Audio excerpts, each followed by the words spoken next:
Good morning and Happy New Year. There I go. My husband's in the sound booth and I'm going Happy New Year. Anyway, my name is Pattye Hewitt and I welcome you to this time of worship at First United Methodist Church. Whether you are here in this room, as you all are, or those of you who are worshiping from afar, we welcome you and feel very blessed by your presence. Today is the 12th day of Christmas, which means that the Christmas season will draw to a close at midnight. Tomorrow, the worldwide church will celebrate a very special day, the Day of Epiphany, the day when those stargazers from the east saw the sign placed in the sky by God, that sign that led them to Jesus. So this morning we are going to drink deeply of this story that is only found in the Gospel of Matthew.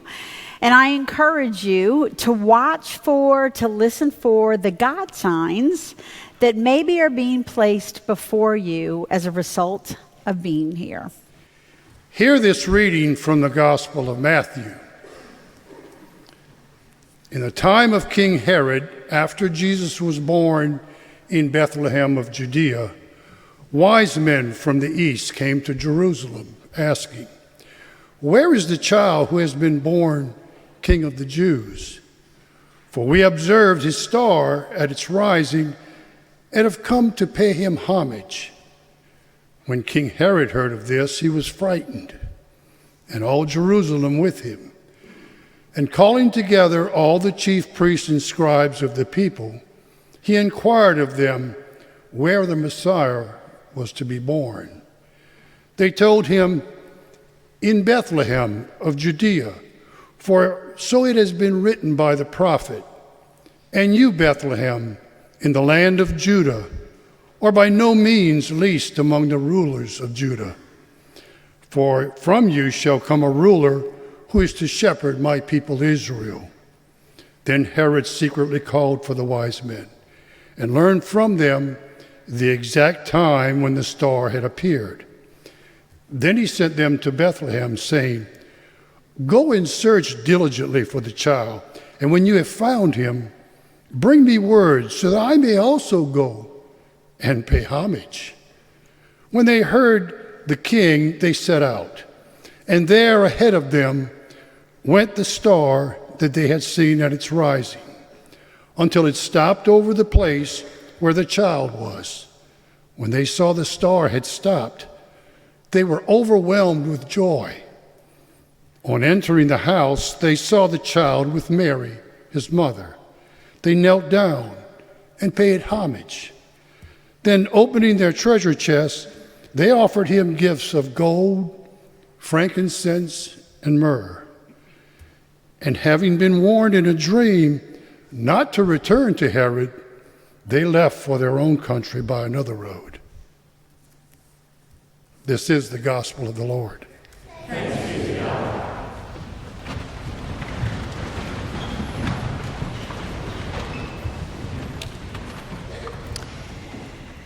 Do you ever think about how powerfully the role signs play in our lives? Signs on the exterior and the interior of our church campus that point you in the right direction and will hopefully lead you to the space that you are looking for. Billboards capture our attention each time we pass them by. Chick-fil-A's billboards are some of my favorite ones, those three-dimensional cows with paintbrushes in their hooves, making those words in those big black font, those big black letters saying, "Eat more chicken." It's a brilliant campaign. I love those boards. And then one of my all-time favorites that used to be on I-10 heading west simply said, "Don't forget to call your mother." Street signs help us to find homes and businesses. Interstate signs show us how much longer, how many more miles that there is until we reach our destination. There are flashing signs that show us the price of gasoline and where we can get hot donuts. Those are some of the best. And what about those signs that boast no words at all? The golden arches, the red and white bullseye of Target, and that swoosh that lets you know that you have arrived at a Nike store. Well, signs don't just come to us from what we can see with our eyes, but they also come through our hearing. They come through our ears. They give us signals of coming and going, of starting and ending, of warning and of surprise.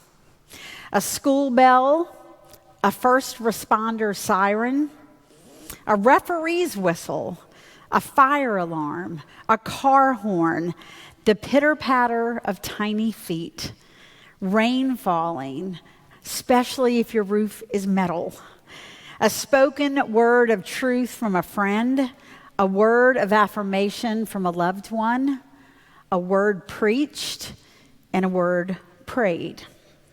We would be hard-pressed to find our way in the world without signs pointing us in the right direction, and also signs to confirm that we are not lost.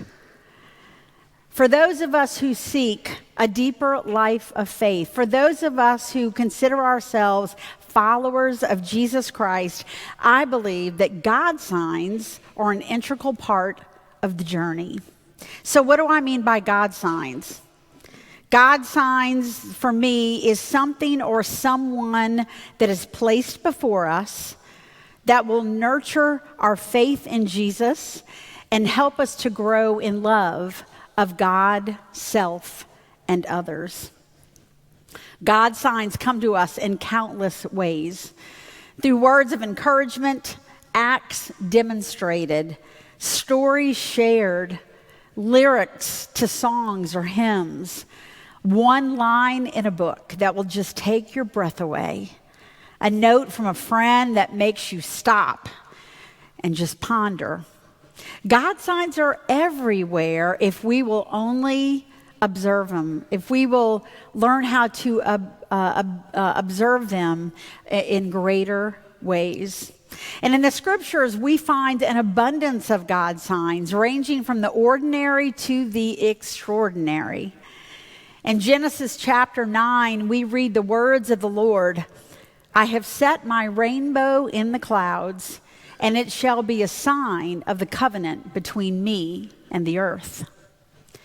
In Exodus 16, we learn about manna, that flaky bread-like substance that is rained down from heaven from God and is given to the people not just to physically feed them as they wander through the desert, but given as a sign that God's presence would be with them. His presence would not leave them. They were not left alone to navigate that wilderness.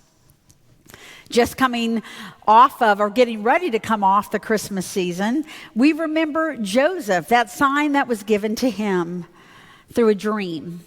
That angel that came to him and said, "Joseph, go forward with your marrying Mary. It's okay, because the child that she's carrying is divine." What a sign that was for him. And then from today's reading, we hear about the God sign that was the star, the one that led those wise men from the east, who were likely from Babylon, the seat of ancient professional stargazers. Now, we don't know much about the wise men. We don't know their names. We don't know how many there actually were. We just sang "We Three Kings," right? Well, that comes strictly from the number of gifts that were brought to the young Jesus, but we really don't know how many that there were. Through the centuries, these travelers have also been called kings, but again, we don't know that that's the case. We don't know if they were kings from the city from which they came. And this thought is tied to a verse, most likely from Isaiah 60. "And nations shall come to your light, and kings to the brightness of your rising." Now, what we do know is that they observed that light in the sky that changed everything. These men looked up, and when they saw the God's sign, they knew that the world would forever be different. And they couldn't just sit there. They were compelled to follow that sign. They were compelled to get up and get moving. And they had a long way to go. 900 miles to 1,200 miles, give or take. And that would have been through the deserts and over the mountains, on foot, and perhaps by camel. In the end, that God sign led them to worship and praise the young child Jesus and acknowledge his kingship. Now, Matthew tells us that King Herod also received God's signs, and the first was the witness of the wise men. For they came to Herod, and they said, "We saw this star in the sky, we traveled, we're here, and we're going to keep following that because we know we're supposed to find this newborn king of the Jews." Well, that was a God sign to Herod. And then he also had the sign of the prophecy that had been spoken of 7 centuries prior by the prophet Micah. And you heard that in the reading. The ruler who would shepherd Israel would be born in Bethlehem. And that ruler, of course, was Jesus. Now, unlike the travelers from the east, King Herod, when he heard of the star, didn't celebrate, didn't jump for joy, didn't go to worship. He was troubled. He was fearful. Why is that? Because a king, even a little king, a child king, meant a threat to his own throne. Herod was interested in following the God sign, but only for his selfish purposes. See, that star would reveal the exact location of where Jesus and his family was. And once Herod had that information in hand, he would unleash his hitmen to take care of the situation and to get rid of that problem. And we read about that. If you read a little further in Matthew, the same chapter, chapter 2, you'll read this. Herod was furious, and he gave orders to kill all the boys in Bethlehem and its vicinity who were 2 years old and under. Herod was a powerful king. He would stop at nothing to keep his status, to keep his control, to keep his kingship elevated to the highest place and not let it drop an inch. Now, isn't that interesting that the same sign can communicate differently to different people? That same God sign in the sky, and for one, it's an invitation to worship, to celebrate, to move closer, to discover Jesus. And for another, King Herod, it's a call to circle the wagons, to continue to secure your power and your influence and your supremacy, no matter what the cost. Interpreting the sign that way, Jesus and the things of God are pushed to the outer edges of one's life. And this is where the story for me hits home. You see, there are wise men in each of us, and there is also Herod. We have both of those living within us. At times, we are like the wise men. We see the God sign. We hear the invitation. We want to follow it. We're willing to go wherever it leads us, to make sacrifices along the way and leave behind what is familiar for something new that has the potential not just to change our lives, but to change the world. And then at other times, we're like Herod. We too see the God signs, but we're afraid of where it's taking us. We see that threat to our comfort, to our influence, to our wallets, to all that we have acquired. And we shut our eyes and we close our ears and we turn our backs to the sign, certain that our plans are good enough. that they will lead us to the destination that we are to go. And it is in those times, friends, that we are struggling with unhealthy pride. Unhealthy pride often blocks us from seeing and following where God is pointing us towards. When we put our faith in our own selves, in our plans, in our desires, in our own understandings, to what we believe that we know what's best for me, this self-reliance blinds us to the guidance that God offers us. But true wisdom comes when we let go of that pride, or really it's better to say when we give that pride to Christ, asking him, praying that he will transform that unhealthy pride to more trust in him. Now, sometimes we can do that work and we might see that sign and we know that that's from God. I've had some of those instances. But then there are other times when it's a little unsure, like it's like a fog that you're walking through. And say you call upon your, what I call spiritual posse, the people in the community of faith that will help you discern whether that sign is of God or whether it's coming from your own fears, your own insecurities, the things that are trying to hold you back. See, these spiritual friends on the journey help us to know what are movements from God and what are not.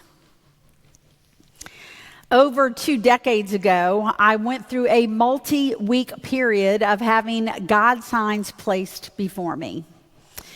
The first one was a vision that I had while I was attending an ordination service, worship service in Shreveport, Louisiana. It was very brief, just a few seconds. But I remember like a vision kind of came into my mind and I just went, well, that's odd. And then just continued to worship. Another was when a coworker of mine, I was working at a church as a layperson, non-clergy person, working at the church, and I came into my office one morning and there was a publication on my desk and it had a little note. And it was from one of my coworkers that said, thought you'd want to read up on how great the Oklahoma Sooners will be this year. Well, this person knew that both sides of my family are from Oklahoma, and I did sort of kind of follow the Sooners. So I'm like, well, that's cool or whatever. Well, I take the note off, and I look down on this publication, and right in the middle of the page, in a white box, trimmed with black, these were the words, "Is God calling you?" And I'm like, okay. No, I didn't say it that calm. I actually started panicking a little bit. And you probably will not be shocked to know I never read anything about the Sooners. It stopped right there. And then one Sunday, our own Reverend Witten, the senior pastor of this church, we were getting ready for worship again, worked in the church. He was the executive pastor at that time of this church. And after worship, he pops into my office and he just looks at me and he goes, "You know I don't talk like this," which he doesn't. And he said, "But I really feel like I've got a message for you from God and he wants me to share it with you." And I'm like, okay. And he said, "You're supposed to just inquire, discern about going into vocational ministry." The first thing that came out of my mouth was, "Get out of my office." That's the first thing I said.